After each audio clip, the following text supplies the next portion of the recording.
ఇప్పుడు మనం 2025వ సంవత్సరం జూన్ నెల 1వ తేదీ నుంచి 30వ తేదీ వరకు ద్వాదశ రాశులు 2వ రాశి వృషభ రాశి వారి జ్యోతిష్యం భూత భవిష్యత్ వర్ధమానం ఎలా ఉందో గవ్వల శాస్త్ర ప్రకారం చూద్దామండి. గవ్వల శాస్త్రాన్ని లకోట ప్రశ్న శాస్త్రం అంటారు, చింతామణి శాస్త్రం అంటారు. ఇది చాలా తరతరాల నుంచి నడుస్తుందండి, కొన్ని శతాబ్దాల నుంచి నడుస్తుంది. ఈ 9 గవ్వలు 3 సార్లు వేసి వాటిని లెక్కబెట్టి కౌంట్ చేసి వారి జ్యోతిష్య బలం ఎలా ఉందో చూద్దామండి. వృషభ రాశి వారి జాతకం. శంభో శంకర హర మహాదేవ. ఓం నమః శివాయ, ఓం నమః శివాయ, ఓం నమః శివాయ. వృషభ రాశి వారి జాతకంలో చూడాలంటే 3 గవ్వలు పడ్డాయండి. చాలా వరకు అదృష్ట జాతకం వల్ల జాతకానికి విష్ణు, ఈశ్వర్, బ్రహ్మ. అలాగే వీరి జ్యోతిష బలాన్ని చూడాలంటే మాత్రం లక్ష్మీదేవత, సరస్వతి దేవత, పార్వతీ దేవత. వీరి జాతకానికి దైవానుగ్రహం చాలా ఉందండి వీరి పేరు మీద. వీరికి ఆకస్మికంగా మాత్రం దూర ప్రయాణాలు దరిచేరే అవకాశం ఉందండి. అలాగే వీరి ఇంట్లో ఏమైనా మాత్రం ముఖ్యంగా ఏదైనా దేవుళ్ళని నమ్మిన వారు ఉంటే మాత్రం యాత్ర పోవాలనుకునేవారు ఆకస్మికంగా ఖచ్చితంగా పోతారండి. ఆధ్యాత్మిక దూరంలో వీరికి మంచి జరిగే అవకాశాలు ఉన్నాయి. గత కొన్ని సంవత్సరాల నుంచి పడుతున్న చిక్కులు చికాకులు వెళ్ళిపోయే అవకాశాలు ఉన్నాయి. ఇక వివాహాలు ఇచ్చే వీరికి మాత్రం కొంచెం ఇబ్బందికరమైన పరిస్థితి ఉంటుందండి. వివాహమైన స్త్రీలకు కావచ్చు, పురుషులకు కావచ్చు. వీరు ఎంత నిదానం పట్టుకోవడం అంతవరకు మంచిది వీరి జాతక బలానికి. ముఖ్యంగా గవర్నమెంట్ ఉద్యోగస్తులకైతే ఇబ్బందులు తప్పవండి. ప్రైవేటు ఉద్యోగస్తులు అయితే మాత్రం వారు ఉద్యోగం మానివేసి వేరే ఉద్యోగం చేసే అవకాశం ఉంది, వారికి కలిసి వచ్చే అవకాశం ఉంటుంది. ఐఏఎస్, ఐపీఎస్ రంగం వారికి కలిసి వస్తుంది. అలాగే రెవెన్యూ రంగం వారికి ఇబ్బందులు తప్పవు. రాజకీయ నాయకులకు మాత్రం మాత్రం అధమ స్థాయి ఉంటుందండి. ముందు చూస్తే నువ్వు, వెనక చూస్తే గొయ్యి అన్నట్టు ఉంటుంది. అలాగే వీరి జ్యోతిష్యంలో చేతి వృత్తి పనిదారులకు కలిసి వచ్చే అవకాశం ఉన్నది. వ్యవసాయదారులకు లక్ష్మీప్రద యోగం ఉంటుంది. అలాగే వీరు జ్యోతిష బలంలో మాత్రం వ్యాపారం చేసేవారు, హోల్సేల్ రిటైల్ వ్యాపారం చేసేవారు కలిసి వచ్చే అవకాశం ఉంది. వారు ఏ వ్యాపారం చేసినా కూడా. రియల్ ఎస్టేట్ రంగంలో మాత్రం అంతగా ఫలితం ఉండదండి. ఇప్పుడు నడుస్తున్న టైంని బట్టి షష్టగ్రహ కూటమి బట్టి మాత్రం ఏ రాశి వారు, ఏ నక్షత్రం వారు రియల్ ఎస్టేట్ రంగం చేసినా కూడా కత్తి మీద సాము లాంటిదండి. చాలా జాగ్రత్తగా ఉండాలి. ఇక వీరి జాతకంలో చూడాలంటే మాత్రం ఆభరణ వ్యాపారం చేసేవారు కూడా ఇబ్బందులు వచ్చే అవకాశాలు ఉన్నాయి. ఎలక్ట్రానిక్ రంగం, అలాగే ఇసుక వ్యాపారం, ఇటుక వ్యాపారం, అలాగే వీరి జ్యోతిష బలంలో చూడాలంటే మాత్రం అన్ని రకాల గృహానికి సంబంధించిన వస్తువులు చాలా ఉంటాయండి. టీవీ ఉంటుంది, ఫ్యాన్ ఉంటుంది, టేబుల్ ఉంటుంది, ఇంకా ఫ్రిడ్జ్ ఉంటాయి, ఏసీ ఉంటుంది. ఇలాంటి వ్యాపారస్తులకు కలిసి వచ్చే అవకాశం ఉంటుంది. జనరల్ స్టోరీ వారికి తిరిగి ఉండదు. ఇంకా హోటల్ రంగం వారికి మాత్రం, రెస్టారెంట్ రంగం వారికి కలిసి వచ్చే అవకాశాలు ఉన్నాయి. వీరి జాతకంలో చూడాలంటే ముఖ్యంగా మాత్రం నమ్మిన వారు మోసం చేసే అవకాశం ఉంది. చాలా జాగ్రత్తగా ఉండాలండి. రెండవసారి గవ్వలేసి చూద్దామండి.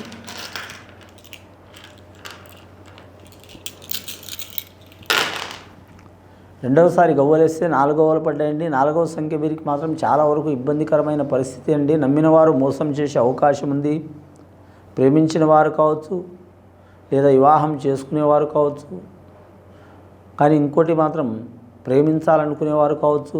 వాళ్ళని నేను తీసిపడే అని నేను అనట్లేదండి. 1కి 4 సార్లు చెక్ చేసుకోవడం చాలా వరకు మంచిది. కానీ మాత్రం కళ్యాణం చెప్పాలంటే మాత్రం కళ్యాణ విషయంలో మాత్రం నూరేళ్ల పంట అంటారండి. నూరేళ్ల పంట కోసం మాత్రం 1కి 10 సార్లు చెక్ చేసుకోవడం తప్పు లేదు. కానీ వారిని డైరెక్ట్ అడగటం, వారిని బాధ పెట్టడం మంచిది కాదు. మంచివారు కూడా ఉండొచ్చు, దాంట్లో చెడువారు కూడా ఉండొచ్చు. కానీ ఈ రాశి వారి జాతకంలో చూడాలంటే మాత్రం అంశబలం మంచిగా ఉంది. విదేశానం, ఏరి రాష్ట్రం, ఏరి దేశం వెళ్ళాలనుకునే వారికి చాలా వరకు అరిష్ట యోగాలు ఉన్నాయండి. టైం తీసుకోవడం మంచిది. ఇక ప్రపంచ స్థాయిలో చూడాలంటే మాత్రం ముఖ్యంగా చాలా ఇబ్బందికరమైన పరిస్థితి ఉందండి. ముఖ్యంగా నేనే బతకాలి, ఏరే దేశాలు బతకొద్దు అనే రీతిలో నడుస్తున్నాయి మన కొన్ని అగ్రరాజ్యాలు. కాబట్టి ఈ రాశివారి జాతకంలో చూడాలంటే మాత్రం ముఖ్యంగా మాత్రం విదేశాన యోగం వెళ్ళాలనుకునే విద్యార్థులు కావచ్చు, అలాగే ఉద్యోగస్తులు కావచ్చు, అలాగే మాత్రం వేరే దేశంలో ఉండి ఇక్కడ వచ్చిన వారు కావచ్చు. టైం తీసుకోవడం చాలా వరకు మంచిది. తొందరపాటు నిర్ణయంలో మాత్రం వెళ్ళకూడదండి. చాలా ఇబ్బందులు పడే అవకాశం ఉంది. అలాగే వివాహం చేసుకొని వేరే దేశంలో ఉండాలనుకునే అమ్మాయిలు కావచ్చు, అబ్బాయిలు కావచ్చు, ఇలాంటి విషయంలో మాత్రం 1కి 4 సార్లు టైం తీసుకోవడం మంచిది. దసరా, దీపావళి వరకు టైం తీసుకోవడం మంచిదండి. కానీ ఈ నెలలో మాత్రం తొందరపాటు నిర్ణయాలు తీసుకుంటే ఇబ్బందులు పడే అవకాశాలు ఉన్నాయి. అలాగే విద్యార్థులు చదివేవారు లా సెట్ కావచ్చు, ఐసెట్ కావచ్చు, బీఈడీ కావచ్చు, ఎంబీబీఎస్ కావచ్చు, అన్ని రకాల కోర్సులు ఉంటాయంటే అలా చదువుకునే వారికి మాత్రం మంచి యోగ బలాలు కలిసి వచ్చే అవకాశం ఉంటుంది. నరఘోష అధికం ఉన్నది వీరి జాతక బలానికి. నరదిష్టికి నాపరాయ పగిలిపోతుందండి. మీరెంత నేనెంత. ఈ నరదిష్టి పోవాలంటే లక్ష్మీనరసింహస్వామి హోమం చేయటం, జపం చేయటం చాలా వరకు మంచిది. లేదా లక్ష్మీనరసింహస్వామి దర్శనం చేయడం, ఆడ లక్ష్మీనరసింహస్వామి కాడ నిద్ర చేసి రావటం మంచిది. అలాగే అమావాస పుణ్యం ప్రయాణం చేయరాదు వీరి జాతక బలానికి. వీరి గుణం చూడాలంటే మాత్రం లక్ష్మీ గుణం అండి. కరెక్ట్. ముఖ్యంగా ఈ రాశివారి జాతకంలో చూడాలంటే మాత్రం ముఖ్యంగా శుక్రమహారదశ జాతకం అండి.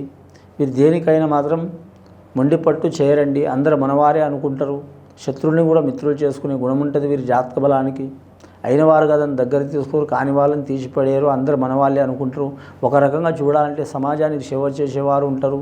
వీరి కాడ 10 పైసలు లేకపోయినా సరే మాత్రం ఏరే వారికి వీళ్ళ కోసం 10 పైసలు దాచిపెట్టుకోకపోయినా ఏరే వాళ్ళ కోసం 10 రూపాయలు ఖర్చు చేసే గుణం ఉంటుంది. భగవంతుడు వీరికి ఏదో రకంగా సహకారం చేసే అవకాశం ఉంది. ఈ నెలలో మాత్రం వీరి జాతక బలానికి కుటుంబ తగాదాలు ఉన్నవారు, ఫ్యామిలీ మెంబర్స్లో ఇబ్బందులు ఉన్నవారు, సంతానంలో ఇబ్బందులు ఉన్నవారు, అలాగే కుటుంబ సభ్యులతో తల్లిదండ్రులతో కానీ అత్తమాలతో కానీ బావబామ్మలతో కానీ రక్త సంబంధించిన వారు రిలేషన్షిప్తో ఇబ్బందులు విరోధాలు ఉన్నవారు, పంచాయతీలు ఉన్నవారు రాజీ చేసుకోవడం చాలా మంచిదండి. ఇప్పుడు మనం వృషభ రాశి వారి పేరు మీద 3వసారి కొవ్వలేసి చూద్దామండి. వారి జాతక బలం ఎలా ఉందో చూద్దామండి. ఇప్పటివరకైతే 10 కొవ్వలు పడ్డాయి వారి జాతక బలానికి. దశమ అవతారం చాలా వరకు మంచిది.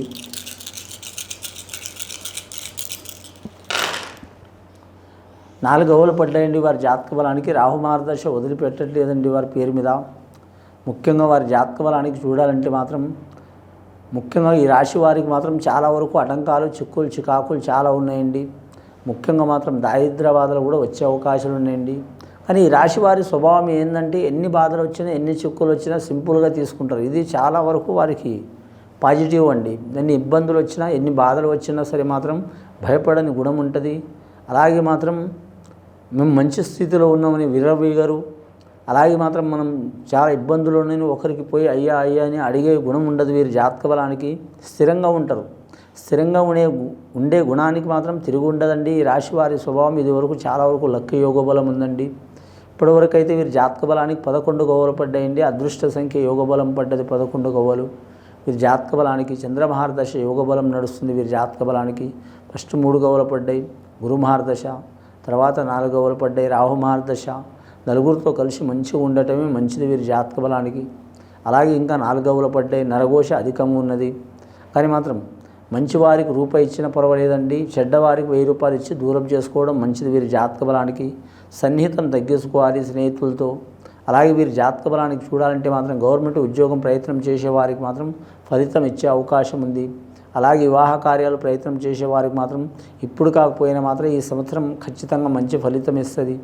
అలాగే వివాహంలో దోషాలు ఉన్నవారు, సంతాన బాధలు ఉన్నవారు, సంతాన దోషాలు ఉన్నవారు, అలాగే మాత్రం బాలగ్రహ దోషం ఉన్నవారు, అలాగే సంతానం కలిగి ఎదగపోవటం కానీ, మానసికంగా ఎదగపోవటం కానీ, శారీరకంగా ఎదగపోవటం కానీ ఇలాంటి సంఘటనలు ఉన్నవారు తప్పకుండా తొలగిపోయే అవకాశాలు ఉన్నాయండి.